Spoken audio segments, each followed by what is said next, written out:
Wiggs, just what's the challenge of defending this Pacers team? I mean, you've faced them already, but they play so fast. They try to get as many possessions as possible. What's kind of the challenge there? Yeah, I think you just kind of hit it. Their speed. They get up and down the court. In transition, they try to find advantages and opportunities. And make or miss for us, we got to make sure we're getting back and we're getting matched up to be prepared to kind of guard them. The other night in Boston, you, Lou, I think Isaiah all had blocks in that game. I feel like you guys were like the only ones that had blocks. What does it say about this group that like it's not necessarily always the biggest guy out there that's going to go up there and try to contest shots at the rim? Yeah, I mean, we got a lot of guys who can make plays on the defensive end, whether that's getting steals, getting blocks. And then with the way that we kind of just play defense, it's set up for us to kind of rotate and create opportunities for, anybody to kind of get a block almost, especially on drives and layups. So, I mean, Isaiah's pretty athletic. Lou's got great size defensively. And I like to think Kaysen definitely had one. He had a good one. But I mean, guys know how to make plays, and when players expose the ball, whether they're going up for a layup or a shot, guys try to go get that. So is that fun for a guy like you, who's obviously like super athletic and can do a lot out there on the floor? Definitely. I mean, especially depending on how some of the blocks come, you go chase one down and you get one off the backboard, or you block a big man.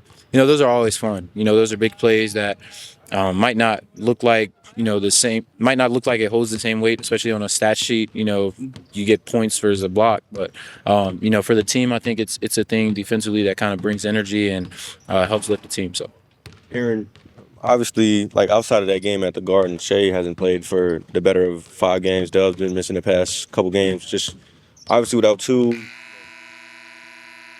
largely important on-ball creators. Just I wonder, what it's taken from you guys in these past however many games to kind of create that half-court offense and what wrinkles have come out of it. Yeah, I mean, just trying to play together, create a lot of action, create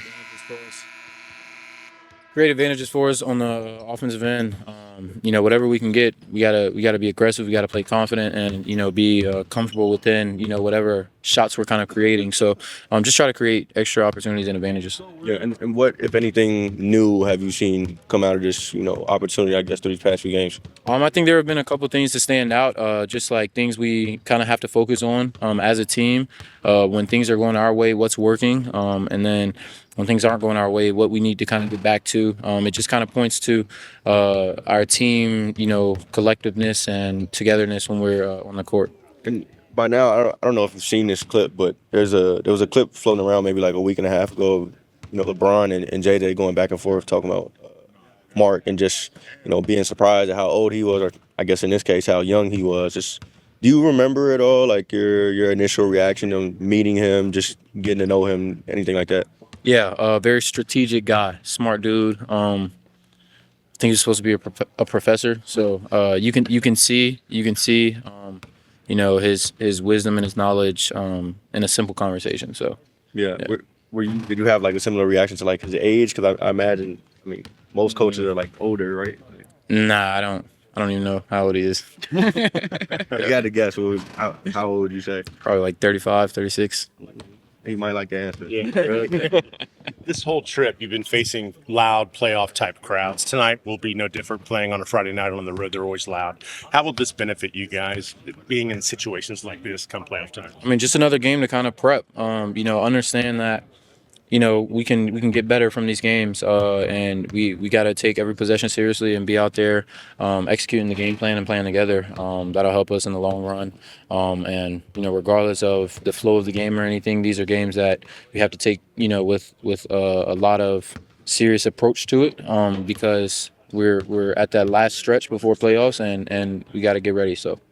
Pacers team, with just how fast they play and how many possessions they want to put out there. Yeah, they have great players. They push the ball, they run in transition, they have great shooters, they have a lot of guys that can do a lot of things, and I feel like that's on a nightly basis that we play great teams, but especially this team, they push the ball, and that's really going to be one of the main things. I'm curious your perspective, because the other night in Boston, Queso had a block, Lou had a block, Isaiah had a block, Aaron did as well. What does it say about this group that, didn't necessarily have to be the biggest guy that's going up there and protecting the rim? I really just think it shows that we have guys that are willing to do whatever. They're willing to meet.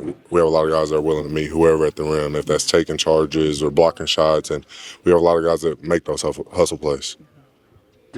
Taylor, I just wonder if you can describe, obviously you've been missing Shea for like the better part of 5 games, Dub for 2 games. Just can you describe the difficulty of maybe trying to create half-court offense without two largely important on-ball guys?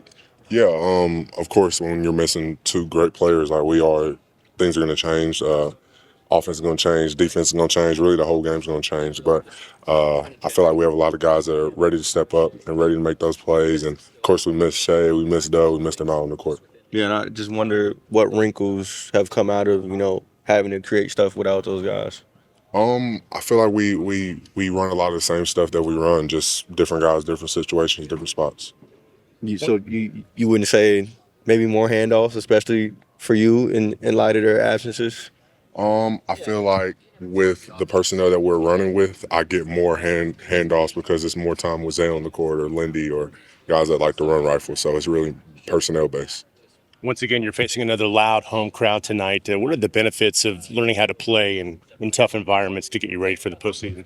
I think it's fun. I think it's fun playing in these environments, playing in tough crowds. Of course, I haven't played in the playoffs yet, but I've heard stories. I've heard how it's going to be in Oklahoma and how it's going to be at these away games. And I think us playing at these away spots right now is showing us a little bit of what the playoffs is going to be like.